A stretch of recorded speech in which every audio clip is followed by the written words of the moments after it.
Hello Stampers and welcome to Laura's Stamp Pad. It's March here in the Midwest, the sun is shining and I am so ready for spring and all the flowers.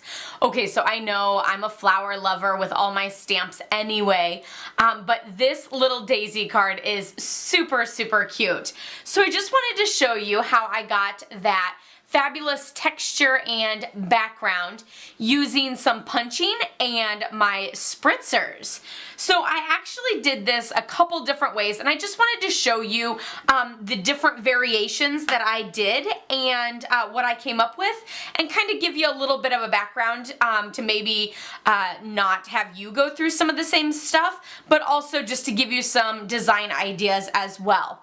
So what I did for this one is I used the Daisy Punch, and then I actually just laid it over my cardstock and spritzed, which we will do later, which I'm scared to death of doing because spritzing on camera and not in my fabulous little contained box does make me nervous because I'm a horrible spritzer. The first one goes to my face, the second one goes to the side, the third one actually hits the project is how it usually is for me, but we will see how that goes. So originally, I wanted to do a fabulous background, and so I actually did, because you guys all know I love pink, I did the little flower in the tree builder punch. So this little flower here, I punched out a whole bunch of them, laid them all over thinking it would create this gorgeous little flower background, and that's not how it turned out. So I spritzed it and it really just looks like a mess. You can't really tell, the flowers don't have enough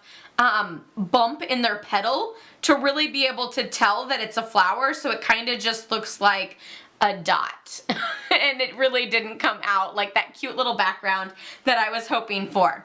So then I actually did the daisy, and I did just one of the daisies. So here I did one of the daisies, and I actually had intentions of maybe doing some of the double daisies in Daffodil Delight cardstock on top and sort of creating this sort of look. Let me grab this one. There we go. And after I was kind of playing with that and going back and forth, and to be honest, I always ask my husband, what do you think of this? You know, he's always sort of my backup go-to person on getting some opinions on things, and he said he wasn't really a fan of it. And so then I went ahead and I did this one, which I did the double daisy as my mask and laid it down, which, how cool is that? Look at the texture of the blues on that.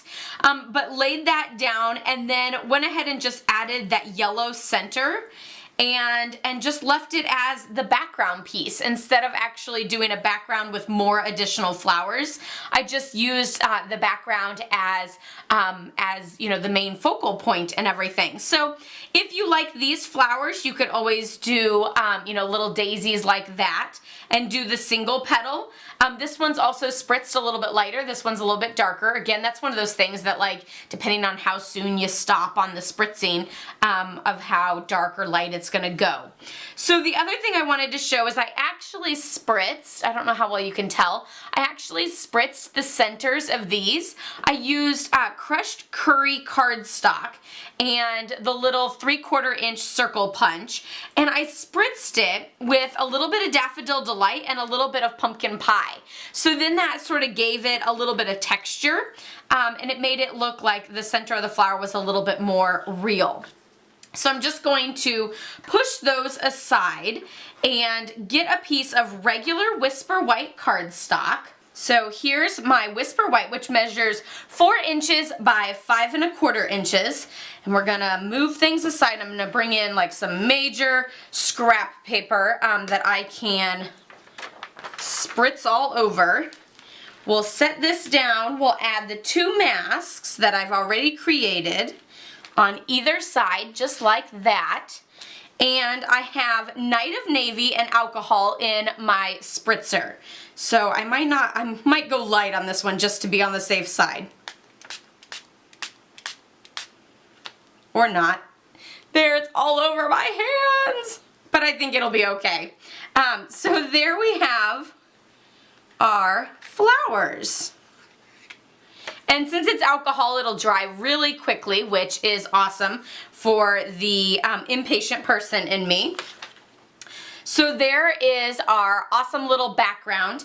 And then now I'm just going to add those 3/4 inch circles that I've spritzed as well, which you might be able to see it a little bit better on this full strip.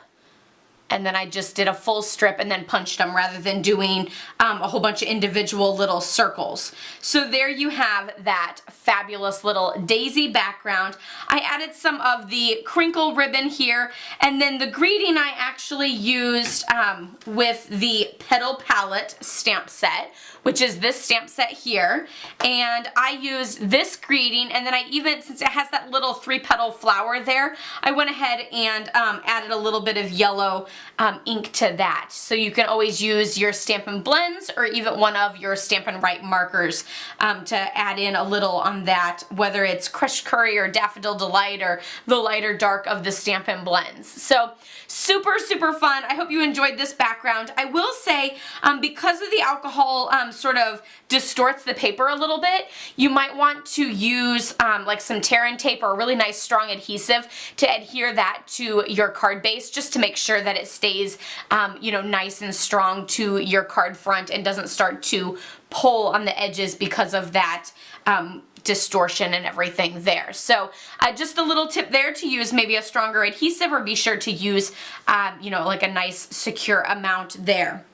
Of course, I'll be posting pictures of these on my blog, laurastamppad.com, so you can check that out. Don't forget to subscribe if you're new by clicking down here. Check out some of my other tempting technique videos over here. I'll see you guys all next time. Happy stamping. Bye-bye.